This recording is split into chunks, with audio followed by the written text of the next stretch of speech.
दोस्तों welcome to my channel. मैं दीपक चौरसिया आपको दोस्तों वेलकम टू माय चैनल भूगोल मंत्रा में आप सभी का स्वागत है।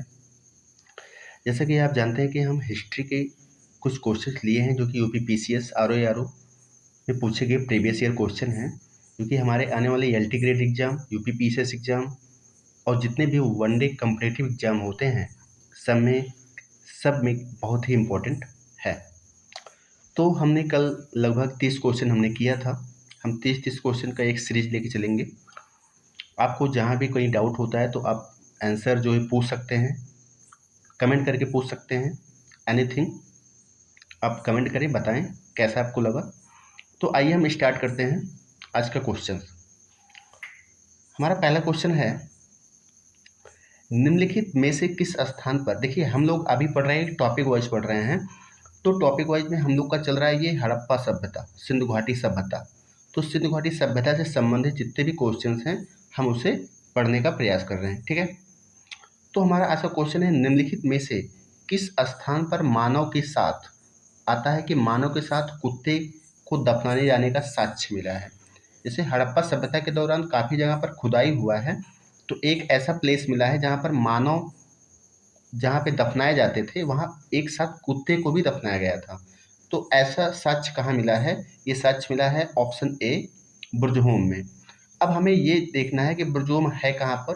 तो ये ऐसा प्लेस है जो कि ये जम्मू कश्मीर में है। अगर आपसे पूछ लिया कि जम्मू कश्मीर में है, अगर आपसे पूछ लिया कि बुर्जहोम है कहाँ पर, तो ये जम्मू कश्मीर में है, ठीक है। और भी जो है ये भी प्लेस हैं हमारे सुनवर सभ्यता के ये प्लेस हैं। ये हमारा आंसर क्या होगा? ए होगा, ठीक है। नेक्स्ट क्वेश्चन हम देखते हैं, सेम वही क्वेश्चन है, गर्त आवास, इसे गर्त आवास भी कहा जाता है, किस साक्ष्य कहाँ से मिले हैं? तो हमारा आंसर होगा बुर्ज होम से ही मिला है, ठीक है। इसमें ज़्यादा कुछ और ज़रूरत नहीं है। अगला क्वेश्चन कह रहा है कि बिंद क्षेत्र के किस शिलाश्रय से, बिंद का क्षेत्र हम लोग जानते हैं एमपी का ये बॉर्डर है, यहाँ पे बिंद का क्षेत्र माना जाता है। और क्या पूछ रहा है, किस शिलाश्रय से सर्वाधिक मानव कंकाल मिले हैं? मतलब मानव के कंकाल, यदि सिंधु घाटी सभ्यता के दौरान भी लोग की डेथ होती थी और उन्हें दफनाया जाता था, तो इसमें से जो भी प्लेस हैं उसमें से ये पूछा गया है कि किस प्लेस से सबसे ज़्यादा मानव के कंकाल मिले हैं। तो हमारा आंसर होगा लेखैया। क्या होगा? लेखैया होगा, ठीक है। नेक्स्ट क्वेश्चन हम देखते हैं, क्योंकि भारतीय पुरातत्व सर्वेक्षण निम्नलिखित विभागों मंत्रालयों के किसका संलग्न कार्यालय है? देखिए पहली चीज़ ये समझिए कि ये पुरातत्व सर्वेक्षण आज भी है, आज भी खुदाई होता है। तो ये जो पुरातत्व सर्वेक्षण है किसी के अंतर्गत कार्य करता है। ऐसा थोड़ी है कि कोई भी आके खोदना शुरू कर दे, ऐसा नहीं है। किसी भी मंत्रालय के अंतर्गत ही कार्य होता है। तो ये कौन सा मंत्रालय है जो इसको करवाता है? तो ये है संस्कृति मंत्रालय। कौन सा मंत्रालय है? संस्कृति मंत्रालय जो है यही पुरातत्व सर्वेक्षण के बारे में खुदाई करवाता है, उसकी जांच करवाता है, जो भी कार्य होते हैं सभी ये करता है, ठीक है। नेक्स्ट क्वेश्चन देखिए, नंबरिंग में देखिए, नंबरिंग सब आगे पीछे हो गया है। आप केवल क्वेश्चन देखिए, आंसर देखिए। हमारा नेक्स्ट क्वेश्चन है, भारतीय पुरातत्व के जनक। अगर हम जनक की बात करें कि पुरातत्व के जनक कौन थे, तो बताइए। पहला ऑप्शन है अलेक्जेंडर कनिंघम, बी ऑप्शन है जॉन मार्शल, सी है मार्टिमर ह्यूलर और जेम्स प्रिंसेप। बताइए, हमारा इसमें होगा ऑप्शन ए। देखिए अलेक्जेंडर जो कनिंघम थे, इन्हें भारतीय पुरातत्व का जनक कहा जाता है। ये जो कनिंघम जी थे, ये ब्रिटिश सेना में, किसमें? ये ब्रिटिश सेना में क्या थे? एक अधिकारी थे, ब्रिटिश सेना में एक ऑफिसर थे। और ये अलेक्जेंडर, पूरा नाम इनका है अलेक्जेंडर कनिंघम, और इन्हें पुरातत्व का जनक कहा जाता है, ठीक। नेक्स्ट क्वेश्चन, बहुत अच्छा क्वेश्चन है ये। क्या कि राष्ट्रीय मानव संग्रहालय कहाँ पर स्थित है? तो राष्ट्रीय मानव संग्रहालय कहाँ पर है? यह है हमारा भोपाल, और भोपाल हमारा कहाँ पड़ता है? एमपी में। आपको याद रखना है कि राष्ट्रीय मानव संग्रहालय का नाम जो बदल करके इसका नाम कर दिया गया है इंदिरा गांधी राष्ट्रीय मानव संग्रहालय, ये कर दिया गया है, जो कि भोपाल में स्थित है। ये जानते रहिए, इसका नाम बदल दिया गया है। कई पूछ सकता है कि राष्ट्रीय मानव संग्रहालय का नाम बदल कर क्या रखा गया है। तो आप बता सकते हैं इंदिरा गांधी राष्ट्रीय मानव संग्रहालय बनाया गया है। नेक्स्ट क्वेश्चन हम देखते हैं, कहते हैं कि मानव सभ्यता के विकास की कहानी दर्शाने वाला देश का सबसे बड़ा संग्रहालय इंदिरा गांधी मानव संग्रहालय कहाँ स्थित है। सेम वही क्वेश्चन है कि उसका पूछने का तरीका अलग है। हमारा आंसर क्या होगा, ए होगा। हमने क्वेश्चन को इसलिए रखा कि पूछने का तरीका भी चेंज होता रहता है। तो यहाँ पर हमारा आंसर होगा भोपाल, जो कि एमपी में है। ठीक। नेक्स्ट क्वेश्चन हमारा है, मानव समाज विलक्षण है क्योंकि वह मुख्यतः आश्रित होता है। देखिए, मानव का जो समाज होता है वो विलक्षण है, एक अलग है। ये किस पर है बताइए, किस पर होता है। देखिए, मानव का समाज क्या है, अर्थव्यवस्था पे ज़्यादा होता है। अगर वो आश्रित है किस पर, अर्थव्यवस्था पर। अगर उसकी अर्थव्यवस्था ठीक नहीं है तो वह कुछ भी नहीं कर पाएगा। तो इसलिए हमारा ऑप्शन क्या होगा, बी होगा। ठीक। नेक्स्ट क्वेश्चन है, हड़प्पा निम्नलिखित में से किस सभ्यता से संबंध है। देखिए, हड़प्पा का संबंध, हड़प्पा सभ्यता को ही सिंधु घाटी सभ्यता भी कहा जाता है, मैं इतना जानूँ। वैदिक सभ्यता उसके बाद की सभ्यता है। मेसोपोटामिया सभ्यता ये जो है इसी के समकालीन माना जाती है, हमारे भारत की नहीं है। हमारे भारत में हड़प्पा या सिंधु घाटी सभ्यता एक ही नाम से अलग अलग नाम है पूछा जाता है। ठीक। नेक्स्ट क्वेश्चन, सिंधु सभ्यता संबंधित है, बताइए। सिंधु सभ्यता संबंधित है प्रागैतिहासिक युग से, आद्य ऐतिहासिक युग से, ऐतिहासिक युग से, उत्तर ऐतिहासिक युग से। देखिए, प्रागैतिहासिक युग उसे कहा जाता है जो सबसे पहले का युग था। आद्य ऐतिहासिक युग क्या है, तो हमारा आंसर होगा, पहले जाने कि आंसर हमारा होगा बी, आद्य ऐतिहासिक युग। इसे आद्य ऐतिहासिक युग क्यों कहा जाता है, इसमें हुआ क्या था कि इस युग में लेखन कला का ज्ञान तो हो गया था, लेखन कला का ज्ञान तो हो गया था, लेकिन उसके पढ़ने का ज्ञान नहीं था, पढ़ने का ज्ञान नहीं था। तो जिस काल में, जिस युग में लेखन कला का ज्ञान हो और पढ़ने का ज्ञान ना हो, तो ऐसे युग को आद्य ऐतिहासिक युग कहा जाता है। ठीक। नेक्स्ट क्वेश्चन, कि सिंधु घाटी की सभ्यता गैर आर्य थी। कैसी थी, गैर आर्य थी। देखिए, आर्य सभ्यता, आर्य कहाँ के मूल निवासी थे, मैक्स मूलर ने इन्हें मध्य एशिया कहा है। हम आर्य की बात नहीं करेंगे अभी, लेकिन थोड़ा जान लो। आर्य जो थी एक सभ्यता, आर्य भी सभ्यता थी, लेकिन आर्य सभ्यता जो है ये सिंधु घाटी से काफ़ी अलग थी, काफ़ी अलग थी। तो सिंधु घाटी सभ्यता गैर आर्य थी, मतलब एक आर्य नहीं थी। तो कैसे हम जानेंगे, देखिए, सिंधु घाटी सभ्यता एक नगरीय सभ्यता मानी जाती है। अब ये भी याद रखिएगा कि सिंधु घाटी सभ्यता एक नगरीय सभ्यता मानी जाती थी। हमारा आंसर क्या हो जाएगा, ए हो जाएगा। नेक्स्ट क्वेश्चन, सिंधु घाटी सभ्यता को आर्यों से पूर्व रखे जाने का महत्वपूर्ण कारक क्या है। देखिए, सिंधु घाटी सभ्यता को आर्य के पूर्व माना जाता है। अगर ये भी एक सभ्यता है, आर्य भी एक सभ्यता है, ये आर्य भी एक सभ्यता है और सिंधु घाटी भी एक सभ्यता है, तो ये पूछा है कौन सा पहले, इसका रीजन क्या है, कैसे हम जाने कौन सा पहले था या कौन सा बाद में था। तो इसमें एक नगर नियोजन या लिपि या तांबा से कोई मतलब नहीं है। मृत भांड होते थे, एक मिटकी होती थी उसमें, उसी के आधार पर इन लोग अपना सिस्टम है कैसे जानते थे। इसमें से लाल मृतभांड, काले मृतभांड ये सारे होते थे। तो इसी के आधार पे ये जाने कि सिंधु घाटी सभ्यता जो है ये आर्य से पूर्व में थी। तुम्हारा आंसर होगा मृतभांड। मृतभांड ही डिसाइड करता था कि आर्य से पूर्व ही सिंधु घाटी सभ्यता थी। ठीक। अगला क्वेश्चन है हमारा, सिंधु घाटी संस्कृति वैदिक सभ्यता से भिन्न थी। देखिए, एक भी एक सभ्यता है वैदिक कालीन सभ्यता, एक है सिंधु घाटी सभ्यता। हमने आर्य सभ्यता भी पढ़ा, कई सारी सभ्यता हैं। तो सिंधु घाटी सभ्यता संस्कृति वैदिक सभ्यता से अलग है। दोनों का डिफरेंस है, किस चीज़ से हम जानेंगे कि ये अलग है। पहला है इसके पास विकसित, सिंधु घाटी सभ्यता वैदिक से अलग है ना, तो इसके पास विकसित शहरी जीवन सुविधा थी। किसके पास, सिंधु के पास। इसके पास चित्रलेखीय लिपि थी, हाँ लिपि थी। जिसके पास लोहे और अच्छे शस्त्रों का ज्ञान का अभाव था। देखिए, सिंधु घाटी के पास लोहे का ज्ञान नहीं था, तांबा का ज्ञान हो गया था। तो इसमें क्या होगा, उपयुक्त सभी हमारा आंसर होगा कि इसके पास शहरी जीवन की सुविधाएं तो थी, चित्रलेखीय लिपि थी, लेकिन लोहे का ज्ञान नहीं था। हमारा आंसर होगा, इसी सब को देखते हुए ये इससे अलग है, डिफरेंस है, भिन्न है। ठीक। नेक्स्ट क्वेश्चन, हड़प्पा संस्कृति की जानकारी का प्रमुख स्रोत क्या है। अच्छा, कैसे हम जाने कि इसके प्रमुख स्रोत के बारे में अगर पूछ रहा है कि हड़प्पा संस्कृति की स्रोत कैसे जानेंगे। तो खुदाई से ही मालूम पड़ा हुआ है। शिलालेख नहीं था, शिलालेख मिला हुआ हो ऐसा कुछ नहीं मिला था वहाँ पर। खुदाई से अभी तक जितने भी चीज़ें मिली हैं हमें सिंधु घाटी सभ्यता के दौरान, सारी चीज़ें खुदाई से मिली, पुरातत्व की खुदाई से मिला है। तो हमारा आंसर क्या हो जाएगा, सी हो जाएगा कि पुरातत्व खुदाई से ही हमें हड़प्पा की जानकारी मिलती है। नेक्स्ट क्वेश्चन, सिंधु घाटी के निवासियों, सिंधु घाटी के जो निवासी थे कि सभ्यता जानने का मूल स्रोत वहाँ पाई गई, क्या पाई गई? बर्तन, जेवर, हथियार, औजार, लिपि, मोहर आदि क्या पाया गया, बताइए। जो सिंधु घाटी निवासी थे, निवासी कैसे, निवासियों के बारे, निवासियों की सभ्यता कैसे मानी गई? तो वहाँ मोहर से मानी गई। किससे? मोहरों से। देखिए उसमें मोहर चलते थे, उसमें भी कई जानवर के चित्र भी होते थे। अभी आगे हम आएगा क्वेश्चन, हम उसको समझाएंगे, ठीक है। यहाँ पे जाने की सिंधु घाटी सभ्यता, निवासी सभ्यता की जानकारी जो मिलती थी वो मोहरों से हमें प्राप्त हुई है, ठीक है। अगला क्वेश्चन हम देखते हैं, कह रहा है कि हड़प्पा सभ्यता की उत्पत्ति के संदर्भ निम्नलिखित में से कौन सा जोड़ा सही नहीं है?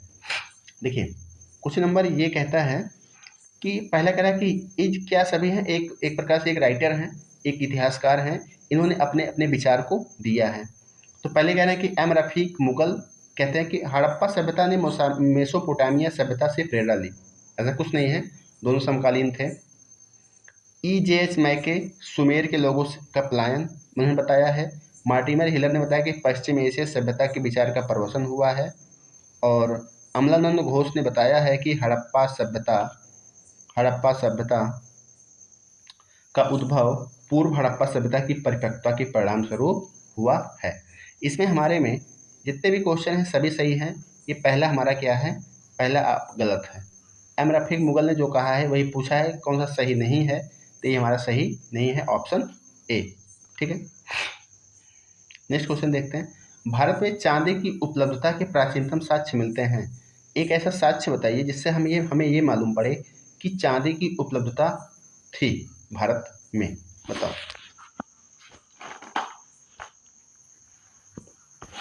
सब मिला के हड़प्पा की पढ़ना है तो हड़प्पा सभ्यता ही होगा। हड़प्पा संस्कृति में ही चांदी की उपलब्धता के प्राचीनतम साक्ष्य मिले हैं, इसके पहले कभी नहीं मिला था, ठीक है। अगला क्वेश्चन कह रहा है कि हड़प्पा में मिट्टी के बर्तनों पर सामान्यतः किस रंग का उपयोग किया जाता था? जो मिट्टी के बर्तन जैसे घड़ा उड़ा होता था उस पर एक रंग होता था लाल रंग। कौन सा रंग होता था? लाल रंग। तो लाल रंग का प्रयोग किया जाता था उस समय मिट्टी के बर्तनों पर, ठीक। नेक्स्ट क्वेश्चन है कि मूर्ति पूजा का आरंभ कब से माना जाता है? तो मूर्ति पूजा कब से शुरू हुआ था? तो ये हुआ था पूर्व आर्य से ही शुरू हो गया था, आर्यकाल से ही हुआ था। और जो सिंधु सभ्यता थी अर्थात सिंधु घाटी सभ्यता थी, सिंधु घाटी सभ्यता में मूर्ति पूजा नहीं होती थी, मूर्ति पूजा नहीं होती थी। ये अगर मूर्ति पूजा आरंभ मानता है तो पूर्व आर्य ही हम मानेंगे, ठीक है। नेक्स्ट क्वेश्चन, निम्नलिखित में से किस एक हड़प्पा संस्कृति में पाई मोहरों टेराकोटा कलाकृतियों का निरूपण नहीं हुआ है? ये पूछ रहा है कि हमारे जो उस हड़प्पा संस्कृति में कुछ मोहर मिले हुए हैं, कुछ टेराकोटा मिला हुआ है, ऐसे कुछ चीज़ें हैं जिसपे कुछ जानवर के चित्र जो पे निरूपण है। ये पूछ रहा है कि इसे चारों में से कौन से जानवर का चित्र उस मोहर में या उस सिक्के में निरूपण नहीं है? तो हमारे पास चार ऑप्शन है, गाय, गैंडा, हाथी और बाघ। तो हमारे जो मोहर है उसमें हाथी का भी चित्र है, बाघ का भी चित्र है, गैंडा का भी चित्र है, गाय का चित्र नहीं है। तो हमारा आंसर क्या हो जाएगा? ए हो जाएगा। देखिए इसके साथ साथ हमें ये जानना है कि तीन तो है ही, हम ये भी देखते हैं हिरण का भी चित्र मिला हुआ है और भेड़ का भी चित्र मिला हुआ है, ये भी जानते रहिए, कहीं ऑप्शन पूछ सकता है। तो हाथी, बाघ, गैंडा, हिरण और भेड़ का भी चित्र मिला हुआ है, ठीक। केवल गाय का नहीं मिला हुआ है। नेक्स्ट क्वेश्चन देखते हैं हम, निम्नलिखित में से कौन से एक हड़प्पा स्थल नहीं है? देखिए चार स्थल दिया गया है यहाँ पे, चान्होदड़ो है, कोटदीची है, दसेलपुर है। ये तीनों हैं, इसमें से चान्होदड़ो और कोटदीची ये पाकिस्तान के हैं। कहाँ के हैं? पाकिस्तान के हैं, सिंध प्रांत के। और देसलपुर तो यहीं पर है, गुजरात का है, ठीक है। सौगौरा जो है ये हड़प्पा स्थल है ही नहीं, यह ये गोरखपुर का एक कोई गांव या कोई मार्केट का नाम है, ठीक। नेक्स्ट क्वेश्चन, एक जुते हुए खेत की खोज की गई थी। देखिए खुदाई हो रहा था तो काफ़ी स्थल मिले थे, तो पूछता है कि जुते हुए खेत कहाँ पर मिले हुए हैं, तो मिला हुआ है कालीबंगा, और कालीबंगा है कहाँ पर, यह है राजस्थान में। लोथल कहाँ है, गुजरात में। ठीक है, अगला क्वेश्चन देखते हैं। निम्नलिखित में से किस हड़प्पन नगर में जुते हुए खेत निशान मिले हैं, तो सेम वही क्वेश्चन है हमारा, तो कालीबंगा होगा। जुते हुए खेत निशान कहाँ मिले हैं, कालीबंगा में मिले हुए हैं। नेक्स्ट क्वेश्चन कह रहा है कि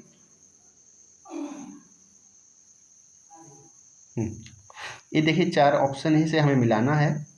हड़प्पा किस नदी पर है, हस्तिनापुर किस नदी पर है, किस नदी पर है, और तो हड़प्पा जो है रावी नदी पर है। किस नदी पर है, हड़प्पा है रावी नदी पर, हड़प्पा रावी नदी पर है। हस्तिनापुर है गोदावरी नदी पर, और नागार्जुन कोंडा जो है कृष्णा पर है, पैठन जो है गंगा पर है। तो हमारा यह हो जाएगा पहले का दूसरा, तो हमारा ऑप्शन क्या हो जाएगा, 2 3 4 1। ठीक है, हमारा ऑप्शन 2 3 4 1 हो जाएगा। ठीक, नेक्स्ट क्वेश्चन, हड़प्पा किस नदी के किनारे अवस्थित है, तो हड़प्पा अभी हमने देखा यह है रावी नदी किनारे अवस्थित है। नेक्स्ट क्वेश्चन, सिंधु सभ्यता को महान स्नानागार कहाँ से प्राप्त हुआ है, तो अगर पूछता है कि स्नानागार कहाँ से प्राप्त हुआ है, तो ये प्राप्त हुआ है मोहनजोदड़ो से। ठीक है, मोहनजोदड़ो से प्राप्त हुआ है। फिर अगला क्वेश्चन है, सिंधु घाटी सभ्यता के किस पुरास्थल में नाव के चित्र या मॉडल प्राप्त हुए हैं, बताइए। ये मिले हुए हैं, ऑप्शन डी होगा, मोहनजोदड़ो और लोथल से जो है ये पुरास्थल में चित्र और नाव के चित्र प्राप्त हुए हैं मोहनजोदड़ो एवं लोथल से। नेक्स्ट क्वेश्चन कह रहा है कि सिंधु सभ्यता के बारे में निम्नलिखित में कौन सा कथन असत्य है, सत्य नहीं असत्य पूछ रहा है, बताइए। पहला कह रहा है कि नगरों में नालियों की व्यवस्था थी, हाँ भी थी। व्यापार और वाणिज्य में उन्नता थी, ये भी थी। माता देवी की उपासना की जाती थी। लोग लोहे से परिचित थे, हमें पहले ही बताया था कि सिंधु घाटी के लोग लोहे से परिचित नहीं थे। हमारा आंसर क्या हो जाएगा, डी हो जाएगा।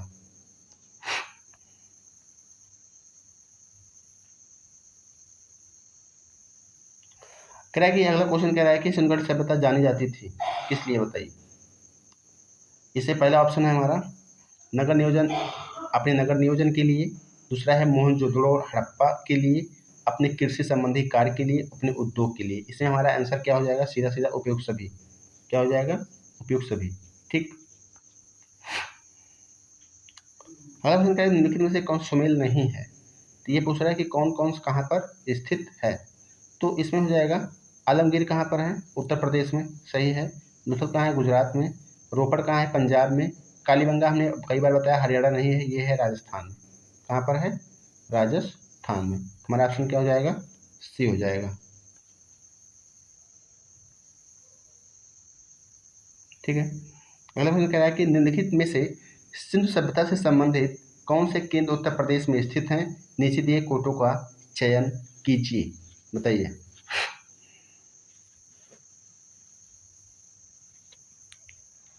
हमारा ऑप्शन होगा, देखिए हमें पता है कालीबंगा कहाँ है, राजस्थान में। आलमगीर कहाँ है, लोथल कहाँ है, गुजरात में।